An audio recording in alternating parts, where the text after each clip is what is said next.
حضرت امام حسین کے رونے کی آواز آ رہی تھی تو آقا کریم علیہ السلام نے فرمایا کہ فاطمہ حسین کو چپ کرواؤ، اللہ تعالیٰ انا بقاءہ یوزینی، تو جانتی نہیں حسین کا رونا مجھے دکھ دیتا ہے۔ حسین ابن علی کو حضور رونے نہیں دیتے تھے، ان کو دکھی نہیں ہونے دیتے تھے، کیونکہ رسول اللہ صلی اللہ علیہ وسلم جانتے تھے کہ یہ کتنے دکھ سہے گا، کتنی تکلیفوں سے گزرے گا اور کتنے مصائب سہے گا۔ زمانے نے وہ گھڑیاں بھی دیکھی کہ حضرت حذیفہ بن یمان رضی اللہ تعالیٰ عنہ فرماتے ہیں کہ میں حضور کی خدمت میں نماز مغرب کی ادائیگی کے لیے حاضر ہوا، اور میں نے یہ اجازت خاص طور پہ اپنی ماں سے اس شرط پہ لی تھی کہ امی آپ مجھے اجازت دیں، میں حضور کی خدمت میں حاضر ہوتا ہوں،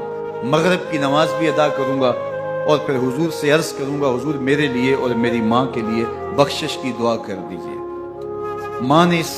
شرط پہ اجازت دے دی اور میں حضور کی خدمت میں آ گیا، نماز مغرب ادا کی، سلام پھرا تو میرے دل میں آرزو تھی میں حضور سے عرض کروں حضور میرے لیے اور میری ماں کے لیے مغفرت کی بخشش کی دعا کر دیں، لیکن حضور عبادات میں، ذکر میں، نوافل میں ایسے مشغول ہوئے کہ میں آرزو رکھنے کے باوجود بھی عرض نہ کر سکا۔ خیر نماز عشاء کا وقت ہوا، اذان پکاری گئی، حضور مصلی پہ آئے، نماز پڑھی، سلام پھرا تو میرے دل میں پھر خیال آیا کہ ماں سے ایک نماز کی چھٹی لی تھی، نمازیں بھی دو ہو گئیں، ماں نے جاتے پوچھنا ہے حضور سے میرے لیے اور اپنے لیے مغفرت کی بخشش کی دعا کروائی تھی تو کیا جواب دوں گا، اور حضور اٹھے اور کاشانہ اقدس کی طرف چل دیے۔ اب میرے دل میں یہ خیال رہ کے آ رہا تھا کہ ماں کو کیا جواب دوں گا، میں تو حضور سے بخشش و مغفرت کی دعا کروا ہی نہیں سکا۔ جب حضور چل پڑے تو غیر ارادی طور پہ میں بھی حضور کے پیچھے چل پڑا، چلنے میں تھوڑی سی رفتار تیز ہو گئی جس سے قدموں کی آہٹ پیدا ہوئی، تو جب آواز پیدا ہوئی تو حضور نے رخ پھیرے بغیر فرمایا من ھذا،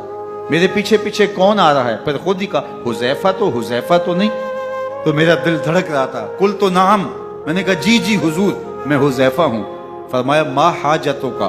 غفر اللہ لکا ولأمکا، کیا کام ہے اللہ تجھے بھی بخش دے تیری ماں کو بھی بخش دے۔ اب جو کام تھا وہ جنبش لب سے پہلے ہی ہو گیا، یہاں تو لفظوں کا سہارا بھی نہیں لینا پڑتا، وہ بند لبوں کی بولیاں بھی سنتے ہیں۔ اقبال بولا ہے فروغت صبح آثار و دہور، چشم تو بی نندائے ما فی الصدور،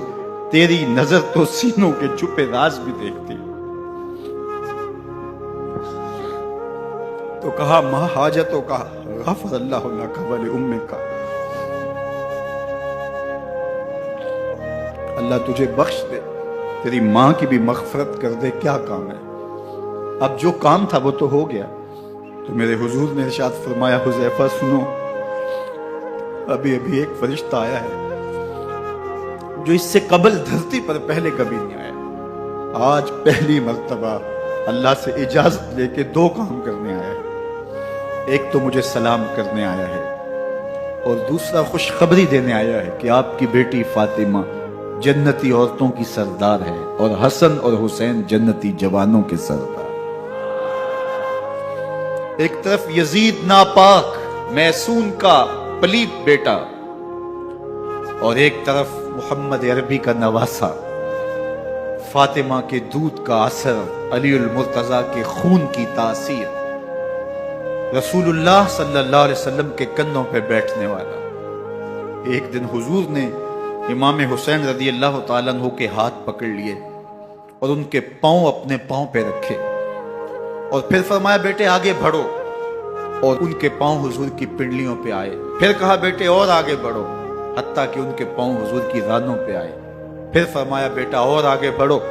تو ان کے پاؤں حضور کے مبارک بطن اقدس پہ آئے، پھر بازوں کو کھینچ کے اپنے قریب کیا